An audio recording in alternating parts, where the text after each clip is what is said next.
is a Bramble Jam podcast.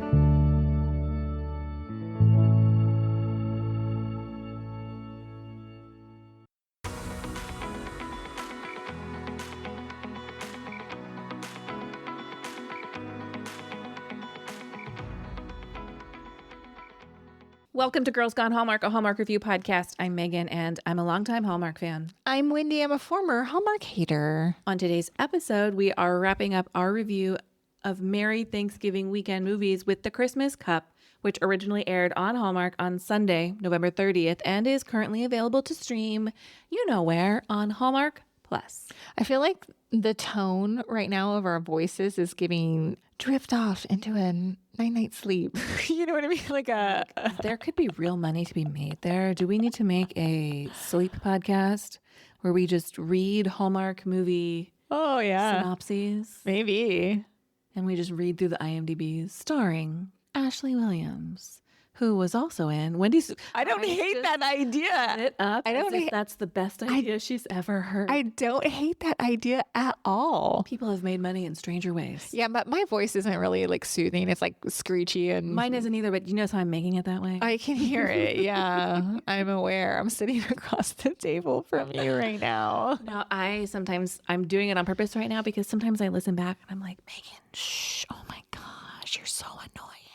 Well, I mean, we can get real animated sometimes when we're excited. So it is what it is. That's why, like, if you sometimes you'll notice the tone of our episodes starts off like kind of calm, like we've been doing, then it gets slowly the pitch raises. We try and keep it in, but I got to tell you, yesterday's episode of Christmas at the Catnip Cafe was full blown off the rails. So let's see if we can right the ship. Speaking of writing, hey, check out our website, girlsgonehallmark.com, where we write a ton of stuff. Wendy writes way more than I do. That's a peek behind the scenes. There is so much over there. So you need to check it out. Just scroll through. See what we got. There's also a link right at the top to our shop page where you can shop Hallmark inspired merchandise for the holidays and beyond. Yeah, I'm going to suggest you get your Port Haven sweatshirts. Get them while you can. They're going to be a vintage item soon. I know. I wore mine the other day and I was like, does anybody see what I'm wearing? Like, does anybody get it? Anyway. I actually messaged the showrunner of that show to say, because I think there's a petition out about the show to get it renewed. Petitions everywhere this year. Petitions everywhere. But she was expressing thanks about all the DMs that she's received, lovely comments. But then she says, the next screen was just a shot of the Landry house. And she said, you know what they say about Landrys. And I do believe the line from the show is a Landry never gives up. Mm-hmm. So I messaged and I said, genuine question here. What's the end? Like, do you want to get picked up by another network? And if so, what's the best way we can support you? But I haven't heard back. I'll share that here if I do. If you were a showrunner, would you want another network to pick you up? Hell yeah, right? Well, I think I said this is probably a stupid question, but I, again, don't know how those things work. So yes, I would want to be picked up. And it seems like that they're holding out hope that will happen. But I don't want to be out here being like, let's push them to do this. If that's not what the people on the show want, what do you want? Tell me. And then that'll be my messaging. You know, you and I have been talking. Look, if you guys don't want to listen to this and you just want to get to our glowing review of the Christmas Cup, please tap, tap, tap ahead right to the end of the episode. I'm crying myself up. It's too many reviews in one day, in 1 week. Okay, but my point was there was some breaking news yesterday about When Calls the Heart. Oh, that it was renewed for a 14th season in advance of the 13th season dropping. When we still have not heard if a third season of Mistletoe Murders is going to come. Yeah, what the heck, man? And Lori Loughlin is coming back to the network. This is probably the wrong episode to have a hot take on When Calls the Heart. I have no notes on When Calls the Heart. I don't watch the show. We did a first impression. I liked the first episode that I saw of it, but I've never watched any of the other seasons after that. It's not that we don't want When Calls the Heart to get renewed. We just want all of our other favorites to get renewed. Yeah, my concern that I voiced to you, and now that I'm going to tell the listeners of the podcast, I'm a little bit concerned what Hallmark is doing. I'm afraid that we're just walking backwards pre-2020. Do you think that's happening? I don't know. I need to see more. I need to see more. I don't know. We did see some new January movie information come out, and some of our faves are there. Chris Palaha, Lacey Chabert, Ian Harding. There's some good names. So I am reserving judgment on the future of Hallmark. I have fully believed that 2025 was a rebuilding year, and so I hope that remains to be true for 2026. But there are so many unknowns about what could be happening that I don't know. Yeah, I don't know. I'm not trying to speculate here. No. But also, am I going to be like, hi, I'm Wendy. I'm a Hallmark hater in the new year? I don't know. Welcome to Girls Gone Network Television. Didn't we just say we were going to try to stay on the rails with this one here? Yeah, well, we knew that was a lost cause before we started. Let's talk the Christmas Cup, and let's start with the synopsis. I'm worried. About what? I'm worried about the state of the IMDb synopsis. It's not bad. Today's is fine. Staff Sergeant Kelly Brandt, recovering from a knee injury, leads her hometown team in an annual Christmas Cup despite her heart aching for her career. She discovers there are multiple ways to serve her community. This was directed by Robin Dunn. This is his 17th directing credit and his second Hallmark movie. His previous Hallmark title was Entertaining Christmas in 2018. Most of his other work looks and feels Hallmark adjacent, but aired on different networks. If you know what I'm putting down. The teleplay was by Hold Your Horses guys Stuart Gold, Mark Hapala, Emily Moss Wilson, and Jason Shane Scott. Yes, there are 4 writers on this movie. Do you want me to get into the details of it? Sure. Emily Moss Wilson has 9 writing credits, including My Southern Family Christmas, plus several other similar style movies for other networks. Jason Shane Scott has 15 writing credits, mostly thrillers like, listen to this list, Secrets of a Celebrity Nanny. These are all in my lane too. Deadly Daughter Switch and Engaged to a Psycho. It has to be Lifetime, right? Yes. Stuart Gold has 3 previous writing credits. This is his first for Hallmark as well. Mark Hapala has 7 writing credits. This is also his first for Hallmark. Rhiannon Fish stars as Kelly. She has 34 acting credits and recently appeared in 2 episodes of The Chicken Sisters. She also starred in A Machu Picchu Proposal and Polar Opposites this year. Benjamin Rosenbaum plays Quinn. He has 10 acting credits and is well known to When Calls the Heart fans as Mike Hickam, with nearly 100 episodes under his belt. 100 episodes. I mean, I guess it's on 14 seasons or whatever it is. Mm-hmm. It's a lot. Is he still currently on the show? You're asking the wrong girl. I am. Natasha Burnett plays Bree. She has 24 acting credits and is also from the When Calls the Heart universe, where she plays Minnie. She's appeared in Hallmark titles like Legend of the Lost Locket and Sweet Revenge, a Hannah Swenson mystery. Michael Teagan plays Mickey. He has 103 acting credits and has been in a long list of Hallmark movies, including Game of Love, Roadhouse Romance, and Dater's Handbook, which, if you haven't seen Dater's Handbook, you need to dig into the Hallmark Plus archives and watch that, because that is a great movie. Chris Palaha, Meghan Markle. Yep. Harlow Robbins plays Kip. This is her first acting credit. And for the When Calls the Heart fans, there was also several cameo appearances. Andrea Brooks, Pascal Hutton, and Kevin Smith. This one is an all-Canadian entertainment production with casting by Judy Lee, not one of Hallmark's regular casting directors. That actually should have been my did you see that? Did you notice that at the beginning of the movie? It said, this is an all-Canadian entertainment production. No. Yeah. Interesting, right? Yeah. I'm like, what does that mean? I don't know. Let's take a quick break and we will come back with our first impressions.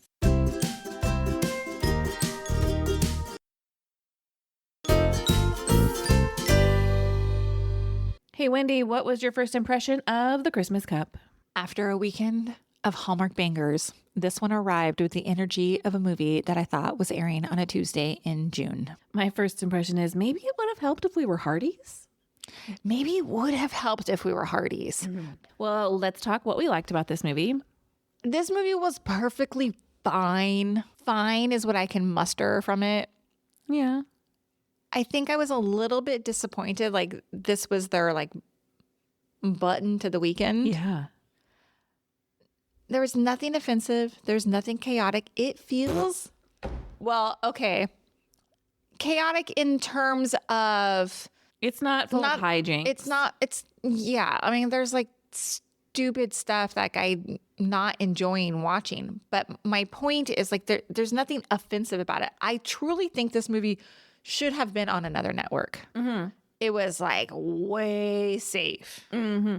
And in a season where we've had some smash hit movies. Yeah, in a weekend. Mm-hmm. Exactly. This does not keep the pace with those others. No, my thoughts are I think Rhiannon Fish and Ben Rosenbaum do the heavy lifting here. And I think they do what can be done with a story that just isn't quite there. Maybe having too many cooks in the kitchen with the number of writers we had. Maybe we were heading in too many different directions. I think Rhiannon and Ben are fine. I think they have some sweet moments. I really enjoy Rhiannon Fish.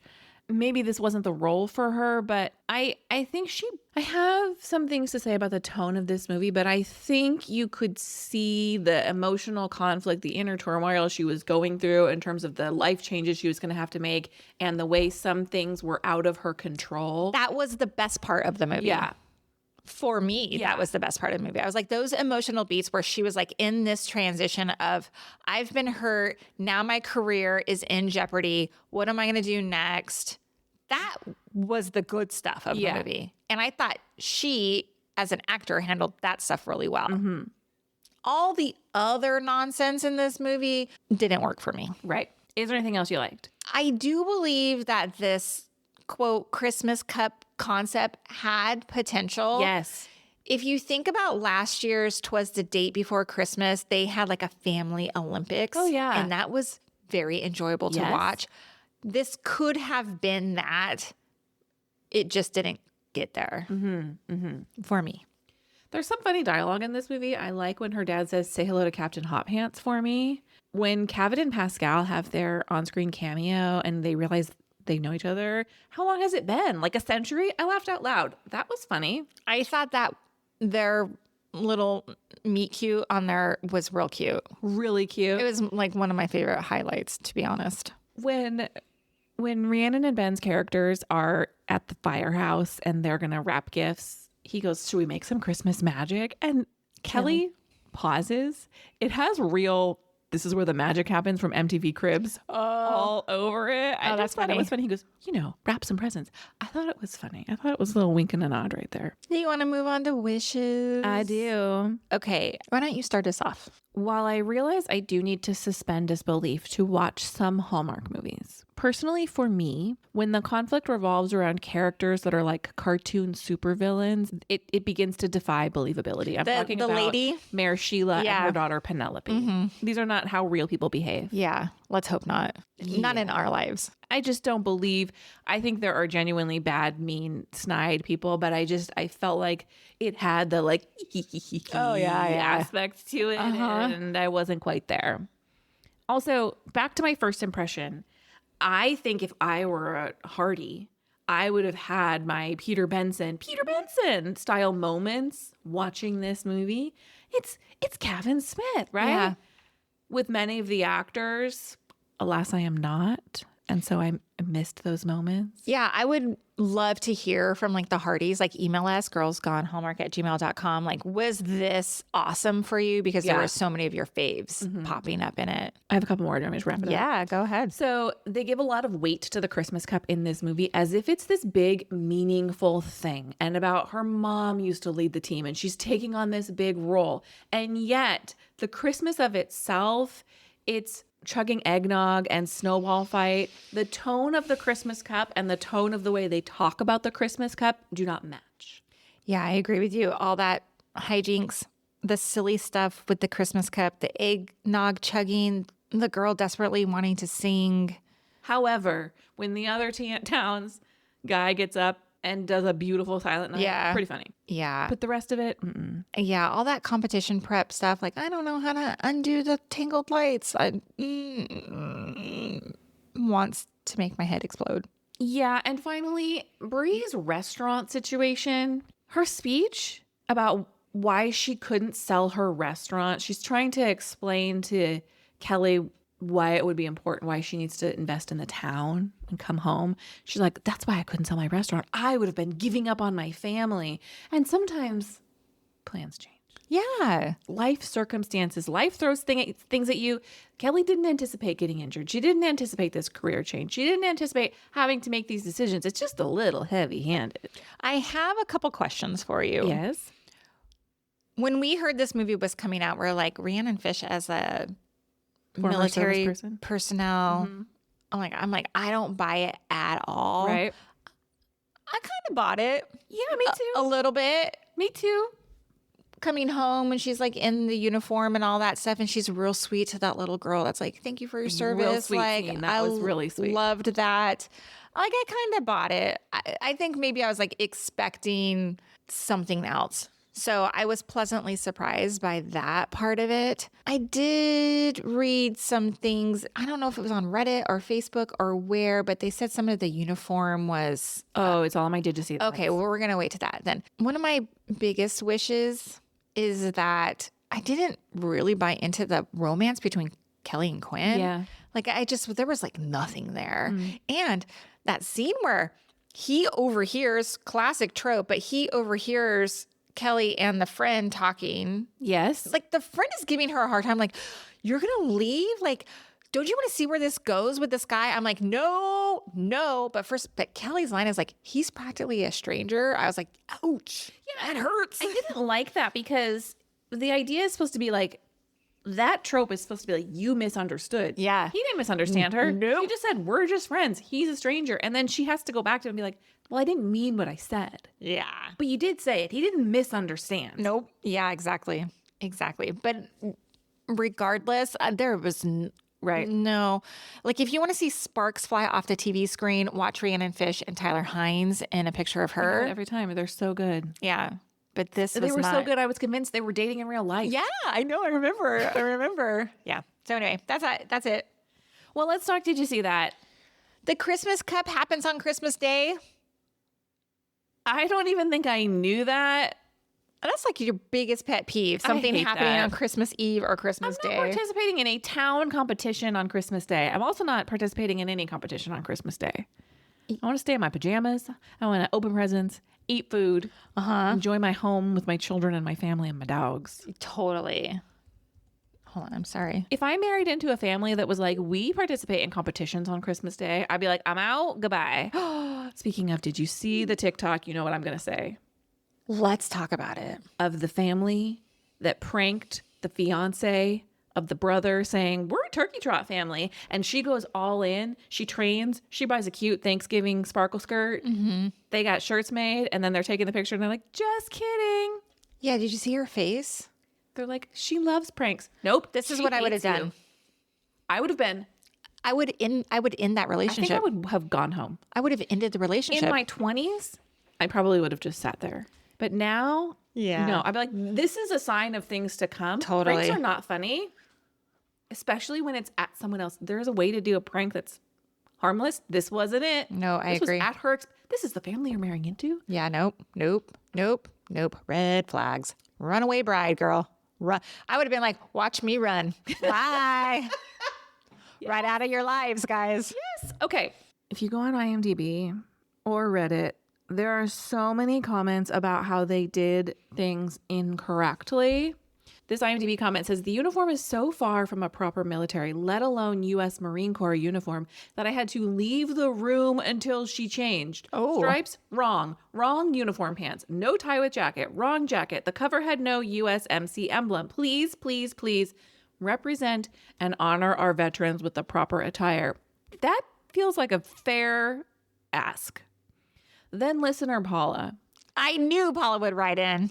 Yay, Paula. She commented on our first impression post on Instagram, and since this is public, I'm going to share it. She says, I apologize for bringing this up again, but Rhiannon Fish at the beginning of the movie was wearing an Army uniform and carrying a USMC bag while calling herself a Marine, which is at least consistent since she called herself a soldier while being a Marine. She also had no insignia on her cover. I feel bad for her demotion. She went from captain to sergeant. This is just ludicrous at this point. She then goes on to say, there's more. Her Army rank insignia, it's yellow, not USMC red, is upside down, and it's a sergeant rank, not a staff sergeant.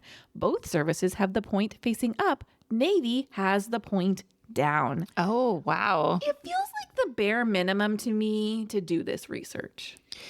Yeah. With the number of people who are commenting, like, Paula is ex-military, right? There's people on IMDb who are casual watchers. These aren't consultants. Mm-hmm. If the average person who was in the military, of which there are many, many, many, could have told you what you were doing wrong, it doesn't seem like it would be that hard to get that information. Well, and Google exists too.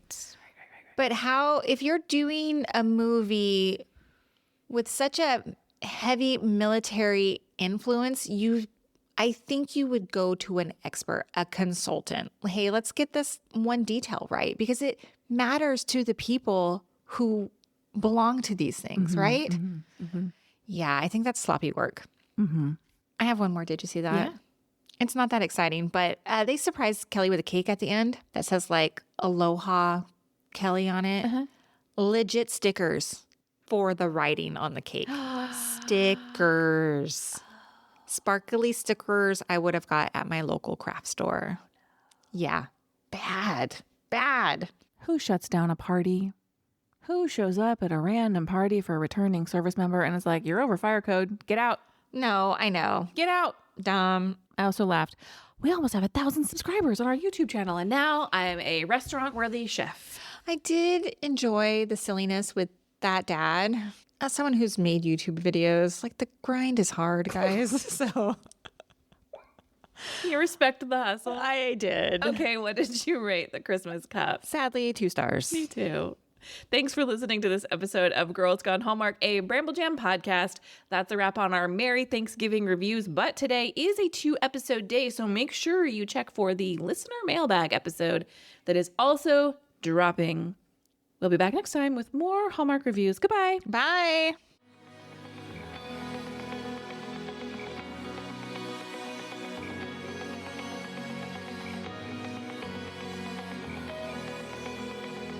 All right, friends, before we go, just a quick heads up.